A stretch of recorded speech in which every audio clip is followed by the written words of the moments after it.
Hi, everybody. Good morning. Hope you're all doing well. And today I'm doing one of my little live streams where we chat and we talk about what I've been watching on screen and stage. So there's lots of fun stuff. I swear this month has just zoomed by. Like it feels like I just barely did one of these, and that was on May 5th, and it's already the 20th. It's crazy. But I hope you're doing well. And yeah, I've been very busy. Last week was a very busy movie week, less theater week, but still got a lot going on both fronts. And I have the chat room open. You can do the super chat if you feel so inclined, and I can answer your live questions. And yeah, I hope you're doing well. I get ready for Memorial Day. It's coming up, and then I'm finishing up this work I've been doing on this part-time job. So that's kind of fun to see that sort of come full circle and finish that experience. And yeah, I've been working on my writing. I actually got a rough draft done on one of my script ideas. It's very rough, so it's something. So I'm excited about that, and it's definitely more challenging than I thought it would be. I mean, I thought it was going to be hard, but it was harder than I thought. I was surprised at how much plot was required. That you don't think of these little Hallmark movies as having like tons of plot. It was hard to fill up that 95 pages. It was way harder than I expected in that regard. Is like, okay, I got to come up with more plot. So it'll be interesting to see where it goes with that. And I'm still working on another one, and just staying busy. And I really appreciate all the support the channel's gotten this month with Muppet May. I was so thrilled about the response to the Cube, to my video review on Jim Henson's The Cube. That was a bit of a risk. It was something different, and it was one of my most popular videos I've ever done. So that's super cool that happened. But the rest have, I think, have had really good response to the others, and I have a fun one coming up this weekend. It's really, you're gonna enjoy the episode this weekend.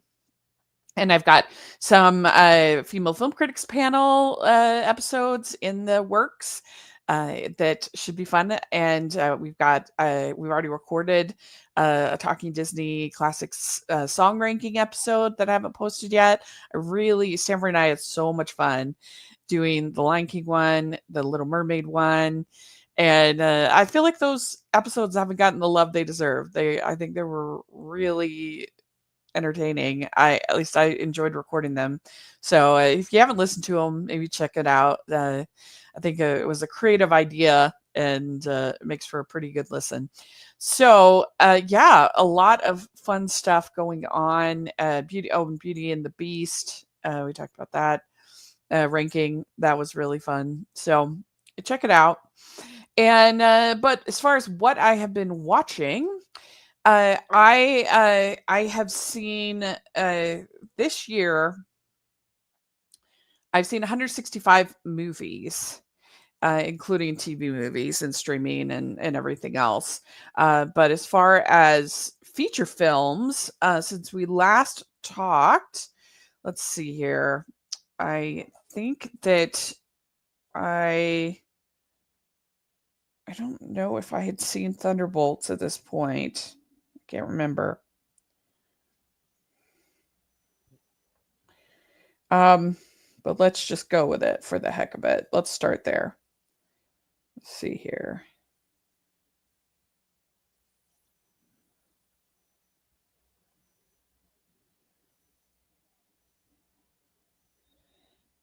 Okay. Oh, wait, no, I had seen Thunderbolts. Sorry.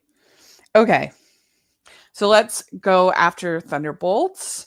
So I had seen so I saw Another Simple Favor. This was in the theater that I got to see it. It was just on streaming. And I liked the first one, but I didn't remember it like at all. I had no like great love for it. So the second one, it just was annoying. This one, like it has great fashion. It's I can see why some might find it escapist, but it was just one scene of exposition after another scene of exposition, and it's not to me, it's not an enticing mystery when everything has to be explained and the reveals are so ridiculous. And I don't know. I could see why some people had fun with it. I just found it annoying. I didn't like it.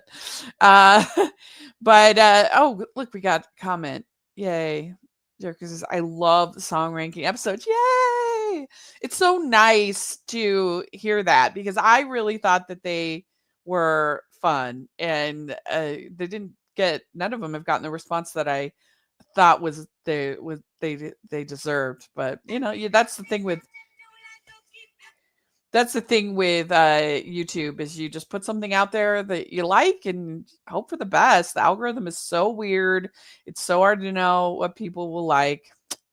But I really liked the song ranking one. Like I said, we have one more coming up that we've already recorded that I think y'all will really like. Maybe the hardest one of all. We have one with the Frozen songs ranked, which it's unlike some of these other ones where there were cheap quills or horrible live action like all of the songs in Frozen are pretty good, so that was challenging.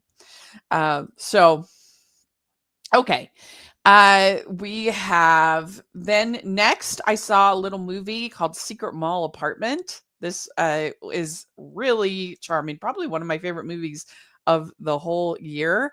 This is a documentary about these artists in Providence, Rhode Island. Evidently, they have this massive structure that's this big mall there, and they found this crawl, like it was not a crawl space, but this alcove in the space in the mall. And basically they were able to set up this whole apartment and go unnoticed for 4 years. And it was very entertaining, just all the interviews and how it's kind of movie that could only be a documentary, and to see them get away with it and kind of try to reclaim this space that had been theirs. Then this huge mammoth structure gets built, and it's sort of an act of protest as well. And they sort of talk about what is art, like when does something become sort of a when does something become owned by the community because it's an artistic statement, like graffiti, for instance, and when is it graffiti? Like where's that line? And so it was really good. I think one of my favorite movies of the year. It was Secret Mall Apartment. If you can find it, it's still playing here in Utah at our art house, so it might be playing near you. So you should check it out. Then I saw Monty Python and the Holy Grail. This was for its 50th anniversary, and it was absolutely hilarious. I was dying laughing. And it was so fun to see it with a pretty big crowd. I saw it for an afternoon showing, and there were like a dozen so people, which surprised me that there was that many people for a re-release. They can easily watch at home. And it was so funny. The nights they say "nah," I think are my favorite. And when he brings back the shrubbery, now I want you to find another shrubbery. I just think that's really funny. And the brave knight, what are you, a coward? You have no arms. Very funny. Very funny. So yeah, Monty Python and the Holy Grail was a joy to watch on the big screen. I saw Juliet and Romeo. This was pretty disappointing to me. I thought if there was anybody who was going to love this, it would be me. Musical, romance. It looked kind of campy. It looked fun, but it was the opposite of all those things. It took itself too seriously. It was really long and really slow. And like the changes they make are absurd. That they don't use the Shakespearean language, because at least the Baz Luhrmann Romeo and Juliet, which I do actually really like, they'd still used the actual text from the play. This tries to subvert everything, and the ending is a howler, ridiculous. Let's just put it this way: they somehow, through the plot changes, are going to they tease a sequel to to Romeo and Juliet. It's absurd. It was very bad, and the songs are all super bland.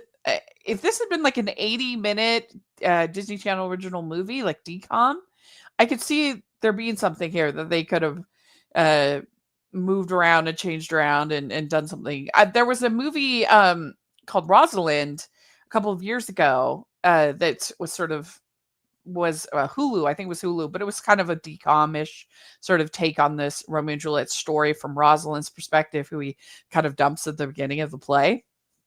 That was fun. I liked that.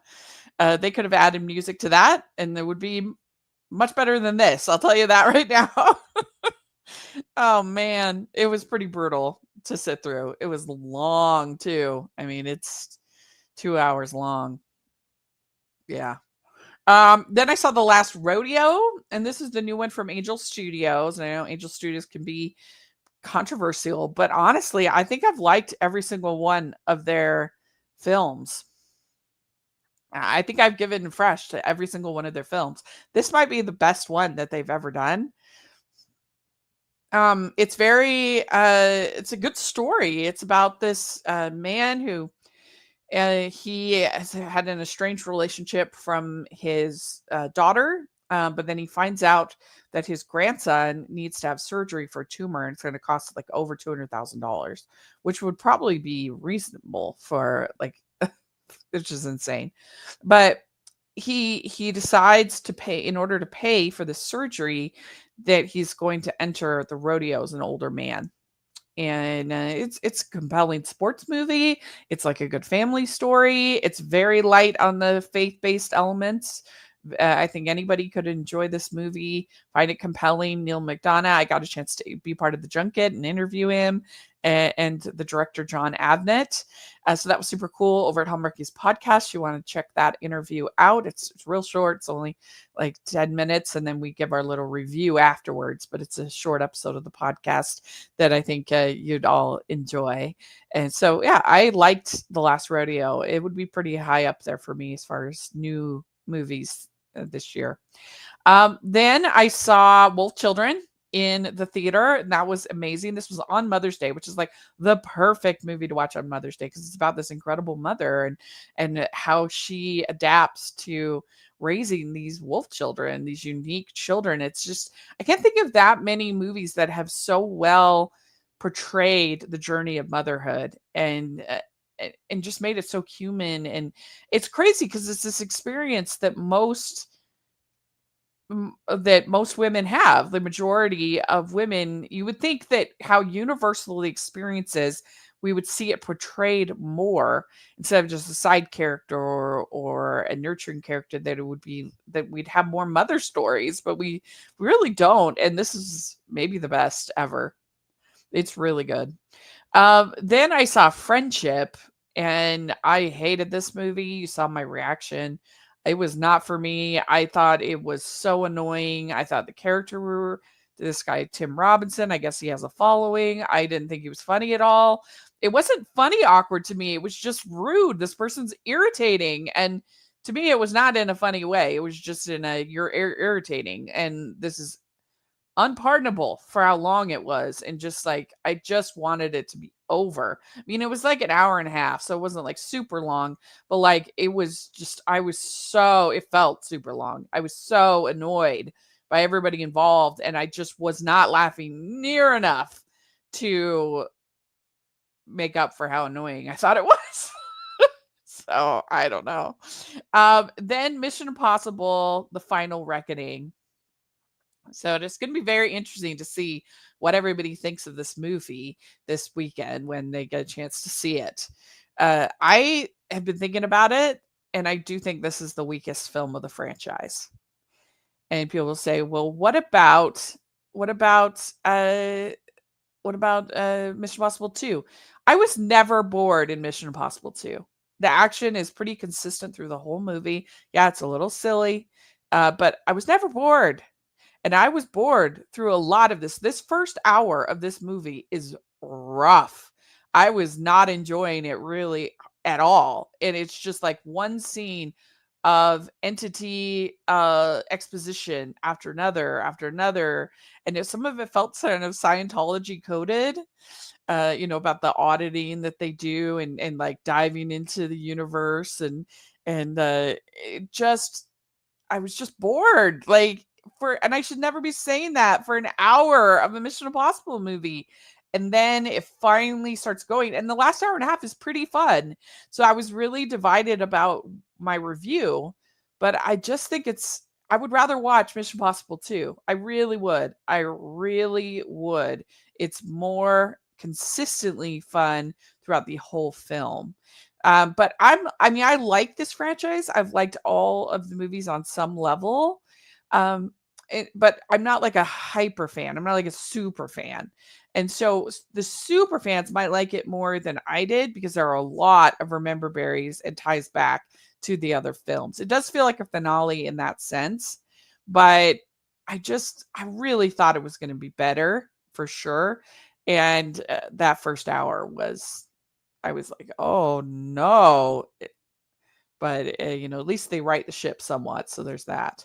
Let's see here. I was joking with my mom that we should have watched 2017's Mother for Mother's Day by Darren Aronofsky. She read the description of the movie and refused.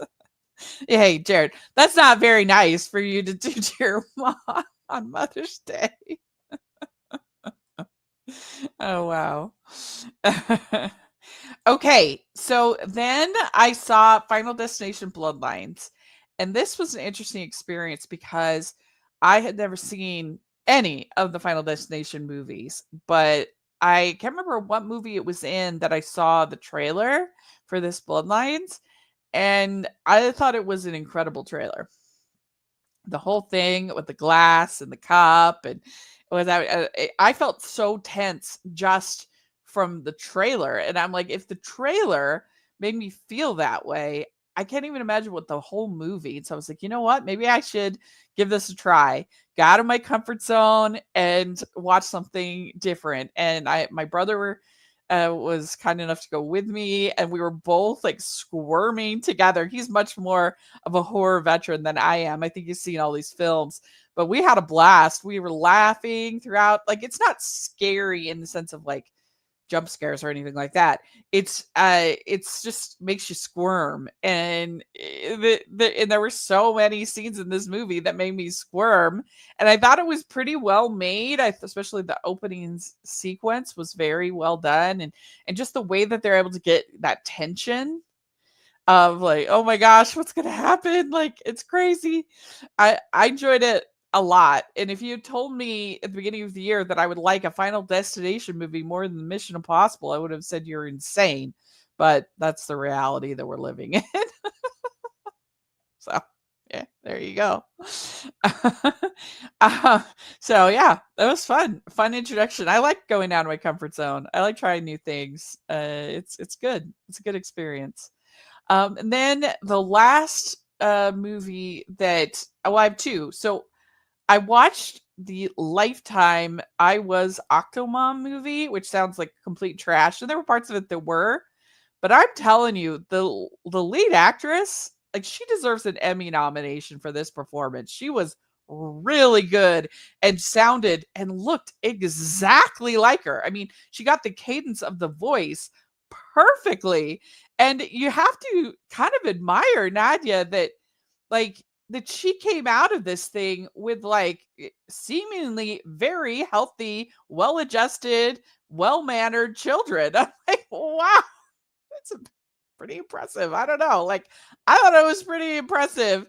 And sure, it has your trashy Lifetime elements, but I actually enjoyed it. I thought it was a pretty good little Lifetime movie. So you should check that out if you get a chance. And that actress was really good. She really, really was. So, and I forgot to say that in Final Destination Bloodlines, one fun thing is that it has a bunch of Hallmark talent. So it must have been filmed in either Vancouver or Toronto because it's got a bunch of people that have been in Hallmark movies. That's where most of those are filmed.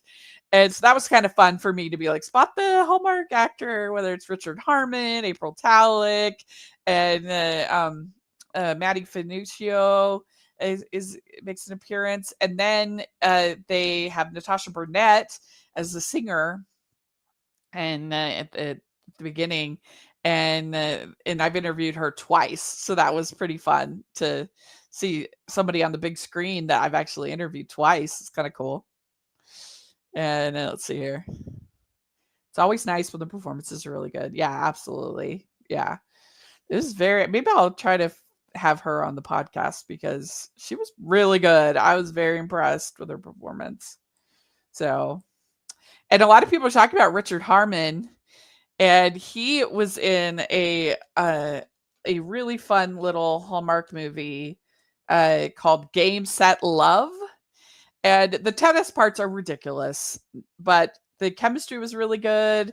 It's pretty swoony for a Hallmark movie. So if you liked Richard Harmon in Final Destination Bloodlines, you should check out Game Set Love. It's cute. I'm late, but I'll listen to the full thing later. Having seen almost 200 movies this year is amazing, and I've only seen 34.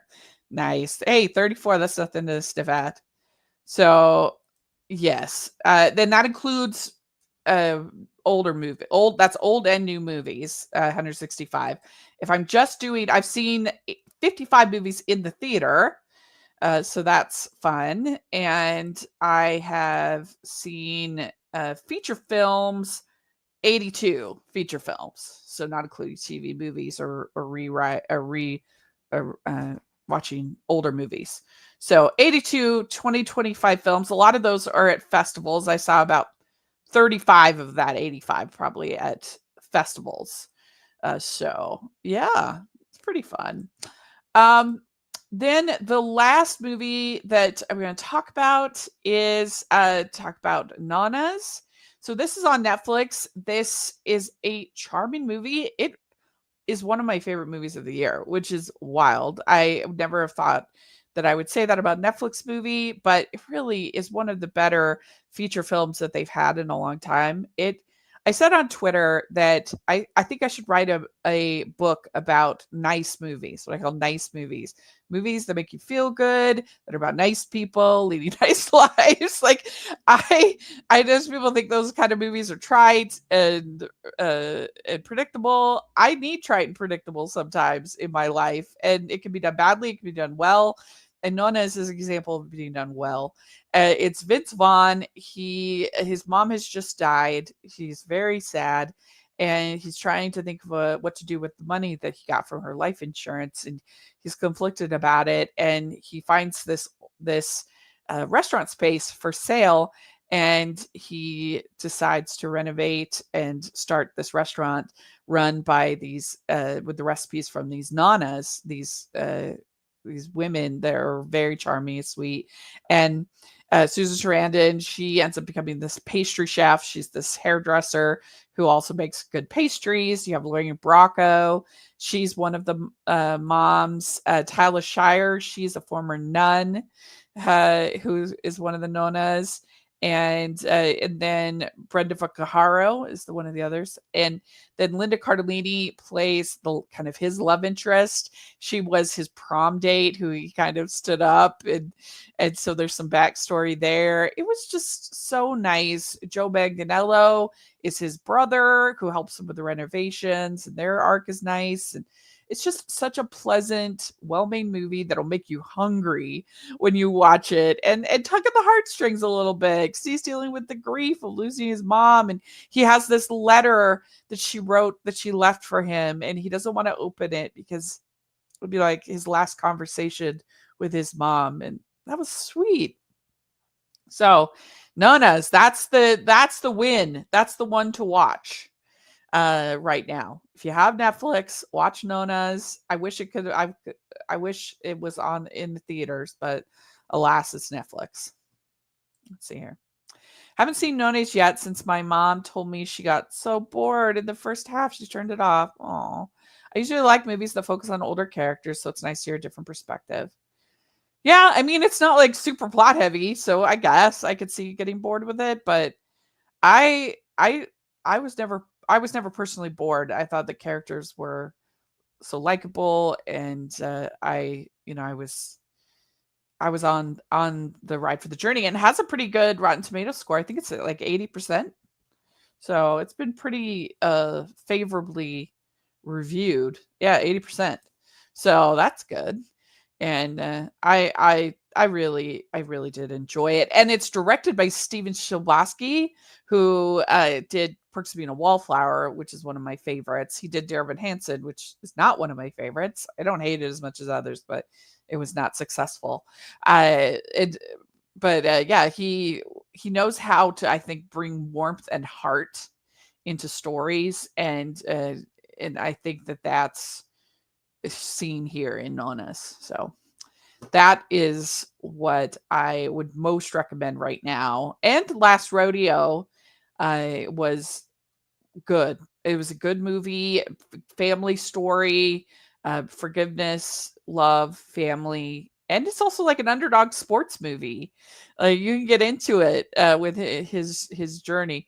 So and Secret Mall Apartment. There's actually quite a bit that's really good right now in theaters or uh, new releases that you could see that are quite good. So that is movies. So let's talk about theater that I've seen. Let's do this. Okay, here we go.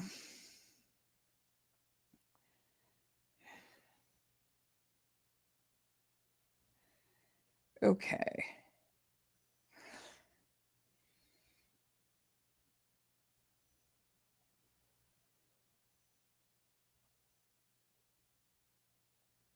Let's see. So I saw my 500th live show since the pandemic. So that's kind of crazy. That was a that was a real journey. Um let's see here. So last time was May 6th.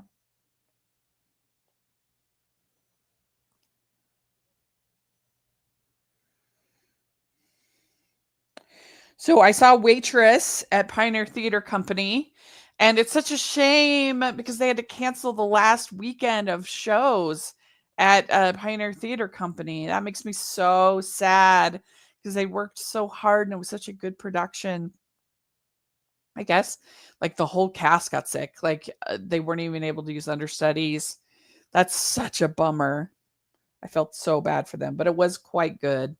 And I think that Waitress does a good job, the musical, of making a story that's about a cheater, which I normally don't like. I feel very manipulated about those stories, but to giving it humanity and heart and making it work. And the songs are quite good. So yeah, Waitress I like quite a bit. Okay, then I saw Little Women. This was at Lehigh Art Center, and it was very enjoyable. I really like this musical. I think if they were going to do a revival, I would recommend that they cut way back on the operatic tragedy sequences. I think they're too long. But other than that, I really like it. I think the songs are really good. I think it tells the story well, and this was a good production. I liked the Amy in particular. She was really good. She was very I thought she captured that transition of little girl to woman. I somehow in her performance I thought quite well and was believable in both sides, which is hard, for an actress to do, like to go from being a little girl burning a book for sisters to by the end being the one getting married. Like that's a pretty big journey for a character within one musical.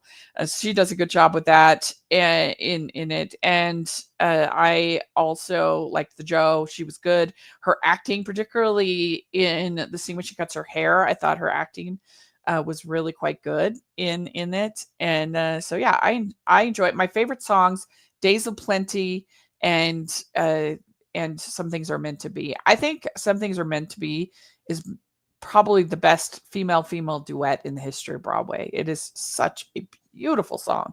I love that song. Okay. Then I saw Finding Neverland at Hill Center Theater, and Hill Center Theater here in Sandy is absolutely known for being this big spectacle entertainment. It has this huge stage. It's kind of, I say, it's the Disneyland of Utah, but I like it in that way for that kind of spectacle. And I didn't know what to expect with Finding Neverland. I've never seen it before, and I had heard mixed things about the Broadway telling, but I was really pleasantly surprised by this. I'm not the biggest Peter Pan person, but I thought that they did like a very good job of balancing the tones of the whimsy of the story of him writing Peter Pan, and then also the seriousness of the mom that's dying and these boys and everything. And the little the young man that played Peter Pan. Well, I can't talk today. The young man that played Peter was excellent. And there's a scene where he says, "Stop lying to me. Stop lying to me about my mom." And that was incredibly moving. Very, very well done. So I liked it better than I thought that I would. And they had incredible aerialists that often worked with what was happening. Like, so there's a sort of more romantic song going on, and you had these aerialists mimicking the emotion of what was happening below. And I thought that was like beautiful. And they even like paid attention to the shadowing that the dancers had on the stage right along with the actual actors. And that was very clever. I think that it's one of the best things that Hell Sandy has done in a while. So I would recommend definitely checking it out. Okay. Then I saw Threads. This was the Ideal Playhouse. This stars Michael McLean, written by him. And he's famous around here, at least, for doing this show called The Forgotten Carols, which I really enjoy. And I had the chance to interview him a couple of years ago in 2020 about The Forgotten Carols. And that's over at Hallmarkies Podcast if you want to check that out. And in The Forgotten Carols, it's there's a narrator, and then different characters symbolized by these different ornaments come in and tell their stories. And it's kind of similar with but he's had a dream, and you hear all these different women in his life come in and tell. There's just one woman, but she tells all the different stories and of these different women. And it was very, very sweet. I enjoyed it. It was a nice night of theater. I mean, it's really more of like a concert with this woman who was singing with him. She was very good. And he sang some, and you don't have to be even Christian for this. It's more basic values of like faith and forgiveness and love and things like that. So I really did enjoy it quite a bit. It was good. Okay, then I saw Harvey, and I love Harvey. This was a Bluffdale Arts Council, and Harvey might be my favorite play. It's just so funny and so endearing, and I just really enjoy it. And this was like set up in City Hall in Bluffdale. They would like put these platforms up. They had the sets, and I just love that when they like create art spaces out of like office space, like make a theater out of nothing. It's so cool. So this was a lot of fun. The Elwood was a little bit younger than I've seen before, but he was great. He was very endearing, and I love that whole speech that he gives of that I could either be oh so smart or oh so pleasant. For a long time I chose smart. I definitely recommend going with pleasant. I love that. So good. Okay. Then I saw, like I said, I had more of a movie week last week, which was fun. So I saw The Wedding Singer at Draper Historic, and this is a very small little community theater. They use a lot of projections, but I think they do it pretty well. And the singing was on point. They had a great cast with they had some good good singing, great cast. I liked that the lead wasn't trying to be Adam Sandler. He was his own thing, and he was charming. He was really good. I think this is a very underrated musical. It's very entertaining. It's very funny, and I have to give Draper Store credit because this is like an edgier choice for this community, but they did it, and they did it very well. So I really enjoyed it. Okay, then I saw Your Good Man Charlie Brown. This was in the Empress Theater in Magna, and I was very proud of them. This is a very small community theater. Tickets are $20, very reasonable, and they sometimes can be like learning, not the most polished. This was pretty polished. The singers were all really good, very well directed, and they had a full band, seven-piece band. That was impressive for this size of this theater. I was very taken with that. And there are some people who could say that You're a Good Man, Charlie Brown is a little boring. It doesn't have like a ton. It doesn't really have any plot. It's more like vignettes. But I think that it's growing on me. The vignettes are quite charming and appealing, and the songs are pretty good. And they really did do a good job with them, and the props were good. Snoopy's house looked great. So the psychiatrist booth was very well done. So they did a great job. Then I saw a little play called Paperweight. This was an original play, and there's a lot of good ideas here. I don't think it necessarily came together, but there's potential. I think they could workshop this and move things around, change things around. But it's about this woman, and it starts with her passing away from Alzheimer's. And then it kind of goes backwards to the different experiences of her life, and going from her diagnosis. So there's a lot of powerful things in there, but I just felt like it was kind of maybe trying to do too much, that there were some side characters, there's some things. It was like, this is distracting.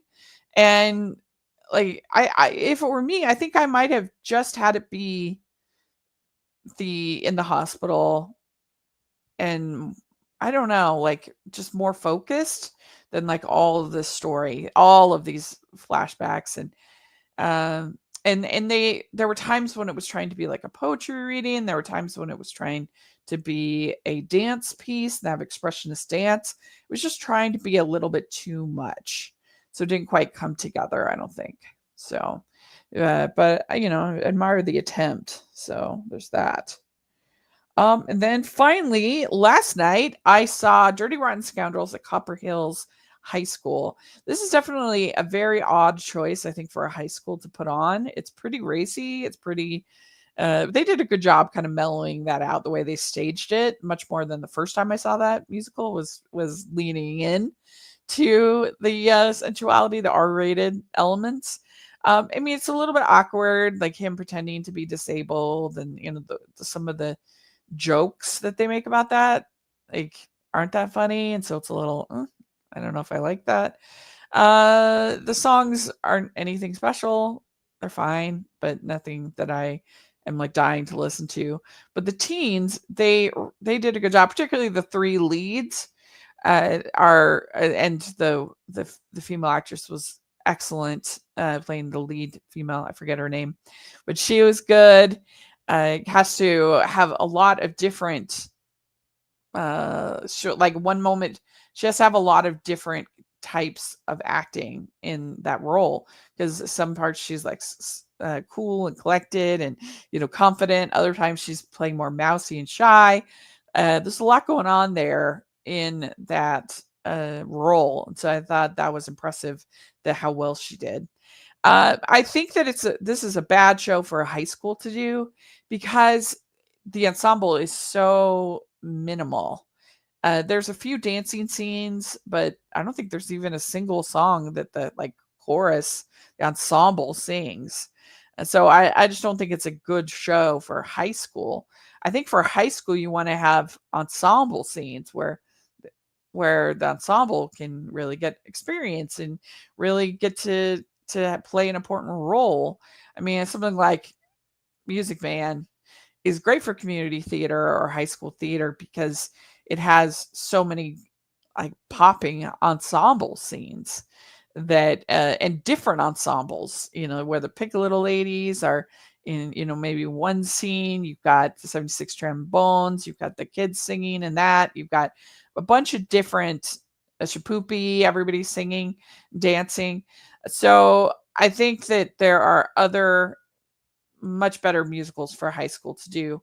I just saw Grease, the high school edition, and that's perfect for high school because not only is it set in a high school with teenagers, but it has lots of ensemble scenes where everybody's singing, or at least like all of the girls are singing or all the boys are singing, and so I think that's a much better choice. We did Bye Bye Birdie when I was in high school, and I think that's the ideal choice for a high school theater. I know it has some outdated elements, but it has lots of solos and lots of ensemble scenes that you can just throw another kid in, because I believe very strongly that high school theater should be no cuts, that everybody should get a chance to participate if they want to, because how do you know if you like something or you're good at it if you never get a chance, if you never get to try? And so I think that you should always be able to throw another person into the ensemble and have a bigger crowd scene, because uh, it's just important that everybody gets a chance to try. So that is my thought on high school theater. But yeah, Dirty Rotten Scoundrels, it's not my favorite, but it's fine. Yeah, I don't know. So that is the theater that I've seen since the 5th, and also the movies that I've watched. So let me know what you think. What have you been watching? What do you think about these different movies or musicals or plays? If you've seen them, if you have any thoughts, I'd love to hear. And let's see here. He says, I remember we all had a chance in high school plays at our school. Yeah, I believe very strongly in that. I think that it's important that everybody get a chance to try and see if you like it, see if you're good. Have that talent be nurtured. And plus, it's such a positive experience to be in the play and musical together, and to put it on and finish it and have that sense of accomplishment. So even if they don't end up really doing anything with it, or end up particularly liking it or not liking it, it's just that group experience, I think, can be super positive and really fun.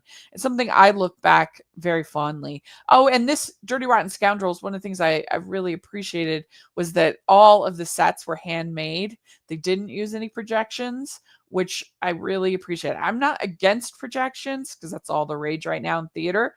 I'm not against it, but I think it robs the kids from getting to learn all of these skills and getting to make it on their own. Like, I just think that's a good skill to learn, how to paint and how to construct something and all that stuff. Like, don't rob kids of that experience in in the quest for perfection and looking perfect. I'd way rather have an imperfect handmade set in general, but especially for teens, than a perfect looking projection. So that's just me. Let's see here. The only play I got to see recently is Clue. It's pretty fun. I'm a little tired of it. I've seen it a lot, but it's pretty fun. The play. I saw Clue the musical a bit ago, and I think last fall, and I really enjoyed that. That was very fun. And they have the murderer picked at the beginning. There's I think it's over 40 something different possible combinations and endings to the play, which that's pretty impressive that they learned all of that and they did all of that. So that Clue the musical was quite good. I really enjoyed it. So there we go. We talked about everything. Again, let me know what you think of all these different movies, all these different plays and musicals, and what are your opinions about all the things we talked about. Would love to hear your thoughts in the comments or on Twitter. Make sure you check out Hallmarkie's podcast. Got the Last Rodeo interview over there. A lot of other coverage going on. So check that out. And thanks so much, everybody. I hope you're all doing well. Bye.